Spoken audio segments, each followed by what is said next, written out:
Villalar bölgesine herkese merhaba arkadaşlar. Her zamanki gibi şahane bir villa, çok beğendiğimiz villa, güzel bir villa, eşyalı bir villa. Tam müstakil, havuzlu 500 metrekare arsa içerisinde bir villa gezmeye geldik. 26 milyon 500 bin Türk lirası fiyatı var. Bir önceki videolara bakıyorsanız ya da genel bir araştırma yapıyorsanız bölge için bu fiyatın aslında artık alt seviyelerde kaldığının farkına varacaksınız. Çünkü 30'lar, 32'ler, 35'ler aldı yürüyor artık. Türkiye'deki enflasyon bölgemize de vurmuş durumda. İnşaat maliyetleri, arsa maliyetleri derken bu fiyatlara kadar ulaştık. Ama şu anda tanıtacağımız villanın fiyatı gayet ideal arkadaşlar. Yani senin benim için çok olabilir, bizim olmayabilir. Hiçbir şey olmazsa güzel hayal kurmak için, almaya da niyetiniz varsa detaylı araştırmak için güzel bir video olacağını umuyorum. Garajdan her zamanki gibi girişten başlıyoruz. Bu villada şurası eksik, bunu da yapsaydık diyebileceğimiz pek fazla nokta yok. Buna eminim. Şöyle ufak bir göz gezdirdim. Burası otopark alanımız arkadaşlar. Otopark normal villanın girişinden 3 basamak aşağıda kalıyor. Aracımızı bu şekilde bırakıyoruz. Hemen köşe taraftan bahçe alanımız başlıyor. Yine villanın arka kısmında da bahçeler var. Şöyle bir şey, villanın dediğim gibi hani şunu yapsaydık diye söyleyebileceğim pek fazla alan yok. Mesela şu kısım genelde hep söylerim ya, boy hizasına kadar gelsin. Tam boy hizasında ideal, en azından kapalı kutu gibi güzel bir müstakil villa. Müstakilin hakkı arkadaşlar. Şurada bir havuzumuz var. Sadece bunu söylemek istiyorum. Havuz biraz daha büyük olabilirmiş. En azından şu kısımdan bu tarafa doğru getirebilirmişiz. Motorlar nerede? Motor karşıda arkadaşlar. Havuz motoru karşıda. O yüzden bu buraya kadar gelebilir. Sahibinden rica etsek bizi kırmaz. Büyük ihtimalle yapar ya da hiç bulaşmıyorum, bu şekilde kullanacağım dersiniz. Bunun için de normal ama bu bölgede ben bunu her zaman söylerim.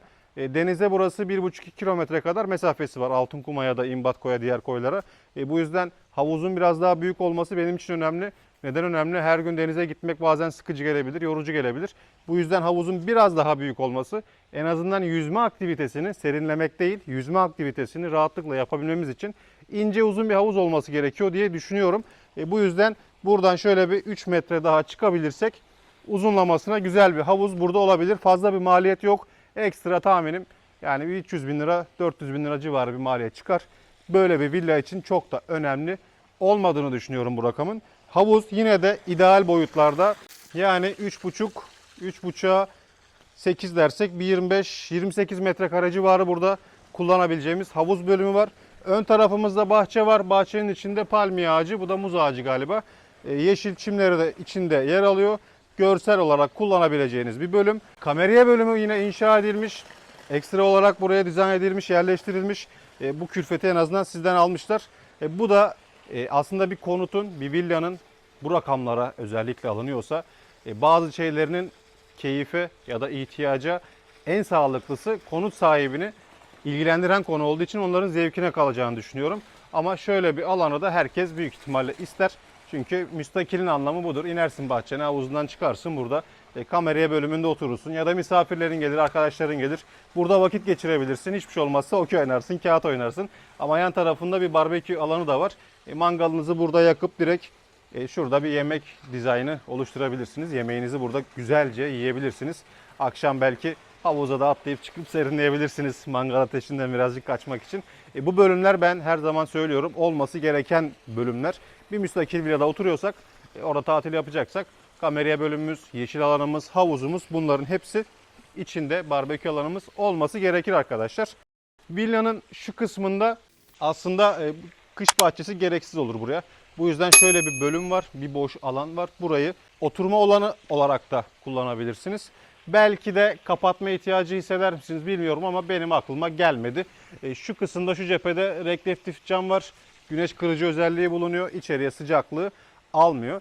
İçerisi bu arada full eşyalı. Şu kısımdan aslında dolanabiliriz. Girişi oradan tekrar gösterebiliriz. Buradan bahçe alanımız başlıyor. Şurada bir salıncağımız var. Alan olarak arsası büyük olduğu için, yani bir 500 metrekare arsa, burada büyük bir arsa. Daha büyük parseller yok çünkü. Alan olarak da gayet fazlaca kısım kalıyor size, kullanabiliyorsunuz. Sadece güneş bu yaz çok sert geçti.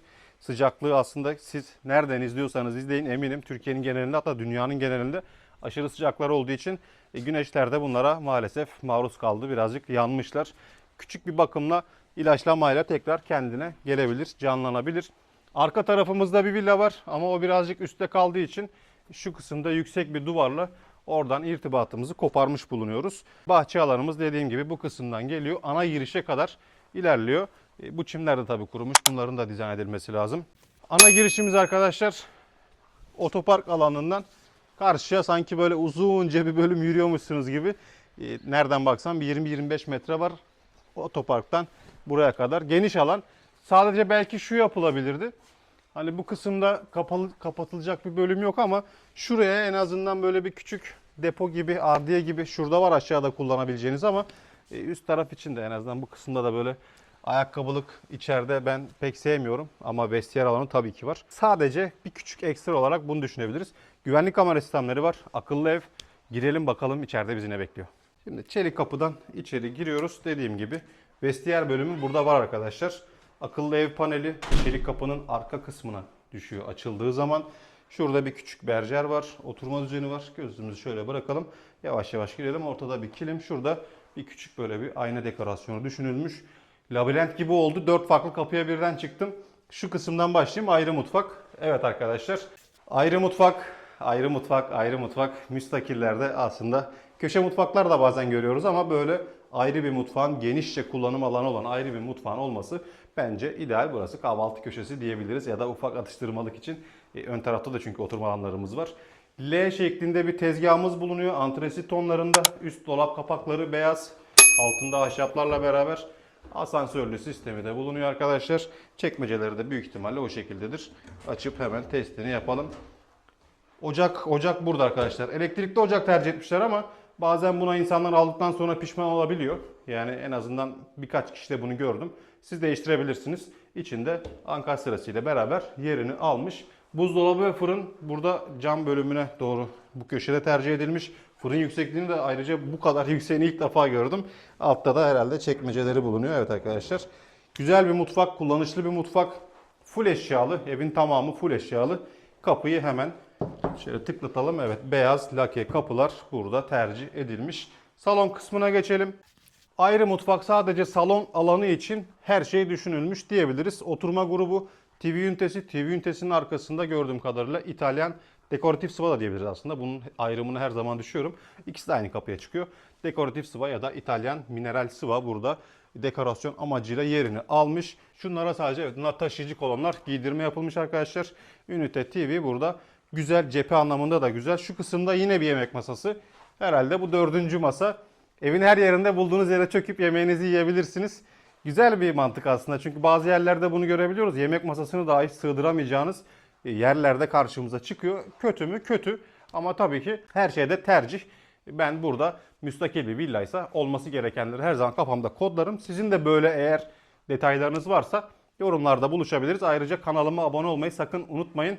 Daha güzel, daha geniş kapsamlı villalar en azından denk gelebildiğimiz her yerde çekmek ve sizlerle paylaşmak adına. Şurada bir sürgülü kapı mı bakalım. Evet, sürgülü kapı alanımız var. Otomatik panjur sistemi bulunuyor. Yine aynı şekilde evin bu cephesinde ve bu cephesinde aydınlatmalar için pencere bölümleri var. Kristal bu aslında artık bence geçmişte kalan bir aydınlatma avizesi. Biz küçükken yani bundan herhalde bir 15-20 sene önce o zamanlar çok modaydı. Çünkü orijinal kristal görüntüsü insanların hoşuna gidiyordu. Şu kısımda da bir büfe var. Full eşyalı. Gördüğünüz gibi eksik hiçbir şey yok. Sade, şık, güzel bir villa, güzel eşyalar düşünülmüş. Giriş katta bir adet yatak odası da bulunuyor. Geniş bir yatak odası. Buranın da her zaman aslında olması gerekeni şudur. Ben hep söylüyorum bunu. Söylemeye devam edeceğim. Giriş katta yatak odasının bulunması çok güzel bir durum. Misafiriniz için kullanabilirsiniz ya da merdiven çıkmakta zorluk yaşayan aile bireyiniz varsa onlar kullanabilir. Ya da siz çoğu zaman uyumak için bile olsa üst kata çıkmaya üşeniyorsanız burayı yine o amaçla kullanabilirsiniz. Giriş katta yatak odası olması gereken bir şey arkadaşlar. Çift kişilik bir yatak var. Yanında komodinleri, yine arka duvar cephesi aynı şekilde salondaki gibi dizayn edilmiş. Ama evin genel rengini tam çıkartamadım. Bu renk gri'nin biraz yeşile çalan tonu. Renklerle sorunumu aşamayacağım. Bunu bilmiyorum, açık söyleyeyim. Bu kısımda villanın arka cephesi, buradan sürgülü kapı bölümümüz var. Giriş çıkış yapabiliyorsunuz yine aynı şekilde. Odaların da böyle aslında çift taraftan, üç taraftan açık olması çok güzel. Ferah, güneşin alması adına da aydınlık için de çok güzel bir dokunuş. Geniş altı kapaklı bir tane elbise dolabı var. Giriş kattaki bir oda için geniş bir yatak odası. Bir adet de burada ortak banyo. Geniş bir banyo. Giriş katta çünkü çok fazla metrekare kalmaz genelde.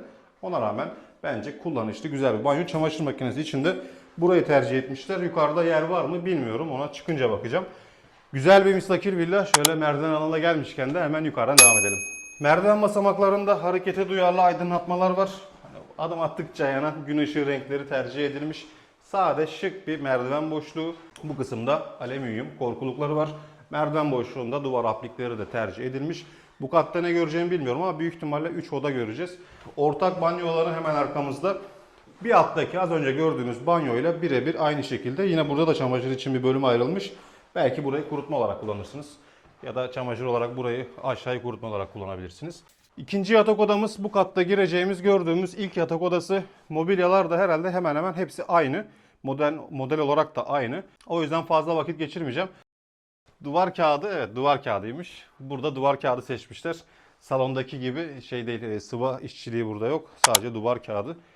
Bir tane balkonu var.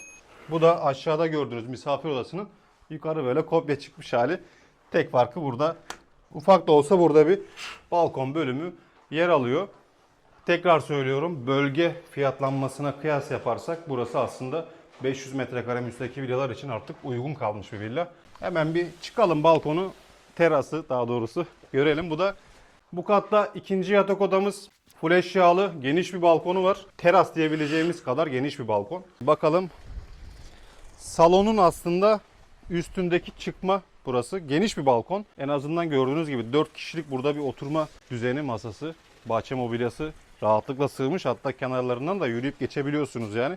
Belki biraz daha sıkıştırsak buraya bir grup daha köşeye sığabilir. Kalabalık bir aile için aslında çok çok ideal. Önünde arsa var. Yeni villalar yapılıyor sürekli. Yapılaşmanın hızlı olduğu bir bölge. Yani aldım, seneye bir geldim, bir baktım başka bir villa, başka komşular. O açıdan değer kazanımı için de çok önemlidir bu. Geniş bir yatak odası. Hani çift kişilik yatağı birazcık dibe koyduğunuzda dolapla arasında yine fazla bir bölüm kalmış.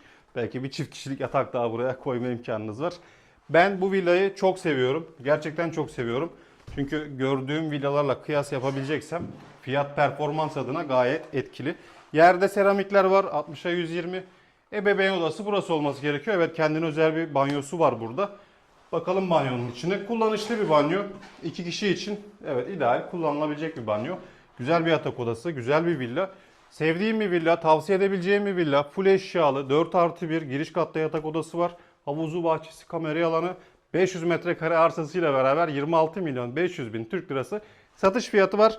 Tavsiye edebileceğim bir villa, önerebileceğim bir villa, pişman olmayacağınız bir villa. Hatta garantisi de vardır, 5 yıl bir müteahhit garantisi de vardır. Abone olmayı sakın unutmayın, artık bunu söylemekte dilimde tüy bitti. Takip etmeyi unutmayın. Videolarımda görüşürüz. Yeni bir villa, yeni tasarım. Kendinize iyi bakın. Bir sonraki videoda görüşmek üzere. Hoşça kalın.